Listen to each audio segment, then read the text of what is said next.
எல்லாருக்குமே இங்கிலீஷ் பேசணும் அப்படிங்கிறது வந்துட்டு ஒரு தீராத தாகம், தேவை அப்படின்னே சொல்லலாம்.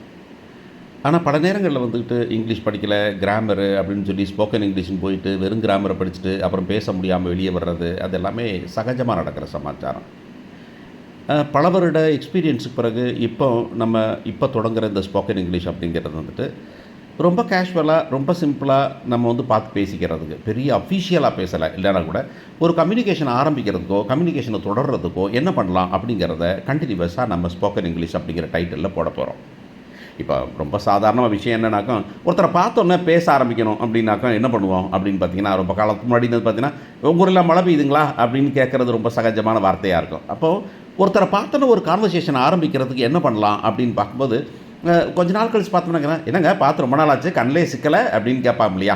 இப்போ அந்த மாரி விஷயத்த எப்படின்னாக்கா, அது வந்துட்டு நாளாச்சுன்னு வருத்தப்பட்டுலாம் பேசுறது இல்லைங்க. ஒரு கம்யூனிகேஷன, ஒரு கான்வர்சேஷன ஆரம்பிக்கிறதுக்கு, தொடங்குறதுக்கு பண்றது தான்.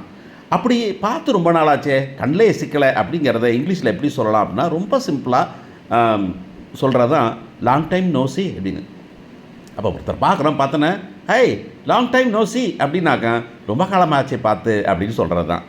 இது என்னங்க கிராமட்டிக்கலா இல்லையே அப்படின்னு நினைக்கிறீங்களா? இது வந்துக்கிட்டு ஆக்சுவலா வந்துக்கிட்டு ஆக்ஸ்ஃபோர்ட் டிக்ஷனரியிலேயே உங்களுக்கு இது இருக்குங்க ஆக்சுவலா லாங் டைம் நோ சி. ஆனா என்னன்னாக்கா இது ஃபார்மல் இல்ல, இது இன்ஃபார்மல். கம்யூனிகேஷனுங்கிறதே பல நேரங்கள்ல வந்துட்டு கான்வர்சேஷனுங்கிறதே இன்ஃபார்மல் தானே.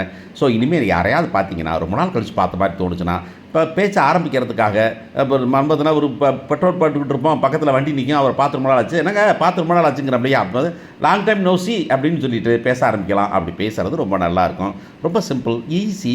தெர்ஃபோர் இப்படி ஈஸியா இங்கிலீஷ் பேசுறதுக்கு, தொடங்குறதுக்கு, கன்டின்யூ பண்ணுறதுக்கு என்னங்கிறத இனிமே வரப்போற இதே மாரி டைட்டில் இருக்கிற ஸ்லைடில கட்டாயமா பாருங்க நீங்க. ஸோ பேச தொடங்குங்க. உங்களுக்கு என்னமாவது சந்தேகங்கள் இருந்ததுனாக்கும், இல்ல எப்படி கேட்கலாம், எப்படி பேசலாங்கிறது இருந்ததுன்னா, நீங்க கமெண்ட்ல போடுங்க. உங்களுக்கு உடனடியா வீடியோ பண்ணி போடுறோம் நம்ம. ஓகேயா? Thank you.